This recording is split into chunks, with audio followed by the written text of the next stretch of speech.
क्या आपने कभी सोचा है कि किसी देश की सरकार खुद अपने द्वीप पर नेवले छोड़ दे, वो भी सिर्फ सांपों को मारने के लिए? लेकिन जब 25 साल बाद देखा गया नजारा, तो वैज्ञानिकों से लेकर आम लोग तक सबके होश उड़ गए। जापान के एक छोटे से द्वीप पर लिया गया ये फैसला अब एक पर्यावरणीय चेतावनी बन चुका है।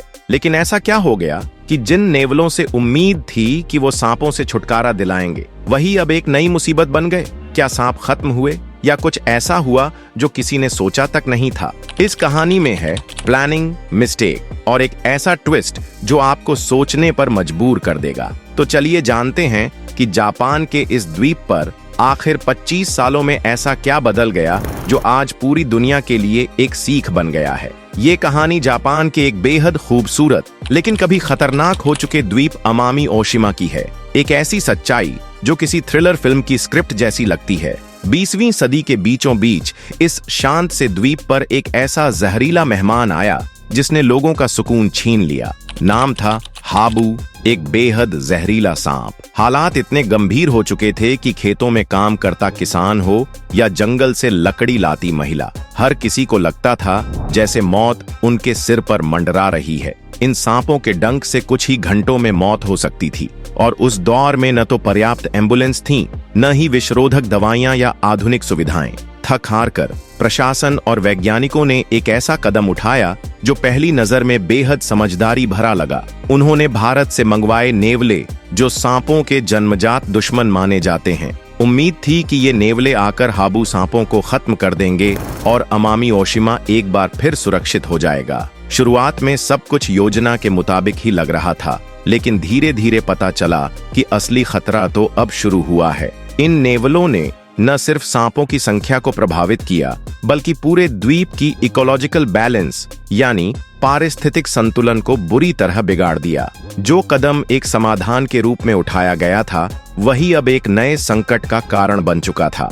ऐसा संकट जिसकी किसी ने कल्पना भी नहीं की थी। 25 साल बाद जब वैज्ञानिकों की एक टीम अमामी ओशिमा द्वीप पर दोबारा पहुंची, तो जो कुछ उन्होंने देखा उसने सभी के होश उड़ा दिए। सांपों का खतरा अब भी बरकरार था, लेकिन इस बार मामला और भी गंभीर था। द्वीप की प्राकृतिक जैव विविधता खुद ही दम तोड़ती नजर आ रही थी। जापान की सरकार एक गहरी चिंता में डूब चुकी थी। जल्दबाजी में एक विशेष आपात बैठक बुलाई गई, जिसमें इस संकट का कोई स्थायी समाधान खोजने की कोशिश शुरू हुई। उसी दौरान एक वैज्ञानिक ने एक अलग सोच के साथ प्रस्ताव रखा।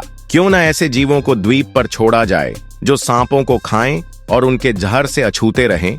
प्राकृतिक समस्या का समाधान प्रकृति से ही निकालने की इस सोच को सरकार ने गंभीरता से लिया। कई विकल्पों पर विचार हुआ और आखिरकार सभी विशेषज्ञों की सहमति ने एक नाम पर मुहर लगाई, नेवला। यह वो जानवर था जिसे सांपों का पुराना दुश्मन माना जाता है। सदियों से दोनों की टक्कर होती रही है और अक्सर नेवले ही विजयी रहे हैं। हाबू जैसे खतरनाक सांप भी नेवले की शिकार सूची में शामिल थे। नेवले की विशेषता यह थी कि उसके शरीर में एक प्राकृतिक रोग प्रतिरोधक क्षमता होती है, जो जहरीले डंक के असर को बेअसर कर देती है। यह केवल भोजन के लिए नहीं, बल्कि स्वाभाविक प्रतिक्रिया में भी सांप को मार देता है। यानी अगर नजर आ गया तो फिर छोड़ेगा नहीं।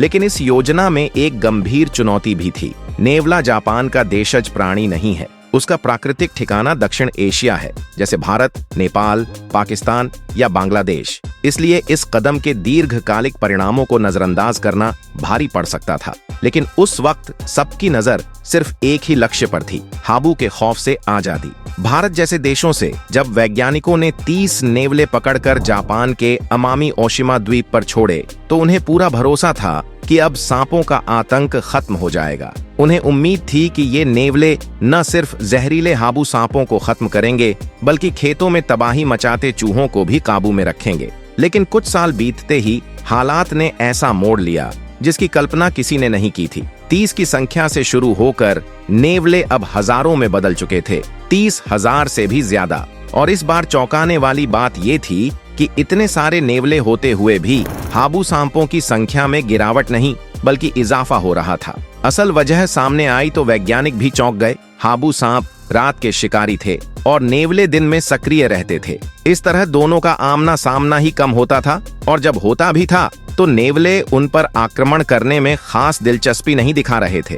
धीरे धीरे नेवलों का व्यवहार बदलने लगा। सांपों की जगह उन्होंने अपना ध्यान द्वीप के अन्य जीवों की ओर मोड़ लिया। दुर्लभ खरगोश, घोंसलों में रखे पक्षियों के अंडे और यहाँ तक कि किसानों की मेहनत से उगी फसलें भी उनके निशाने पर आ गईं। जिन नेवलों को एक समस्या का समाधान समझा गया था, अब वही एक नया इकोलॉजिकल संकट बन चुके थे। 80 के दशक में लाए गए ये जानवर 25 साल में 50,000 तक पहुंच गए और द्वीप की सीमाएं लांघकर मुख्य भूमि तक फैलने लगे। उनके कारण कई स्थानीय प्रजातियां या तो विलुप्त हो गईं या बहुत तेजी से घटने लगीं। यह साफ हो चुका था कि नेवले सांपों को खत्म नहीं कर रहे, बल्कि द्वीप की प्राकृतिक संरचना को जड़ से उखाड़ रहे हैं। अब इंसान और नेवले के बीच एक नई लड़ाई शुरू हो गई थी। सरकार ने तत्काल स्थिति की गंभीरता को समझा और 2000 के दशक की शुरुआत में मोंगूज कंट्रोल मिशन की घोषणा कर दी। विशेष रूप से प्रशिक्षित टीमें बनाई गईं, द्वीप भर में फंदे लगाए गए और नेवलों की गतिविधि पर नजर रखने के लिए सीक्रेट कैमरे स्थापित किए गए। उनके आने जाने के रास्तों को चिन्हित करके उनकी चाल और आदतों को समझने की कोशिश की गई ताकि उन्हें रोका जा सके। लेकिन यह लड़ाई आसान नहीं थी।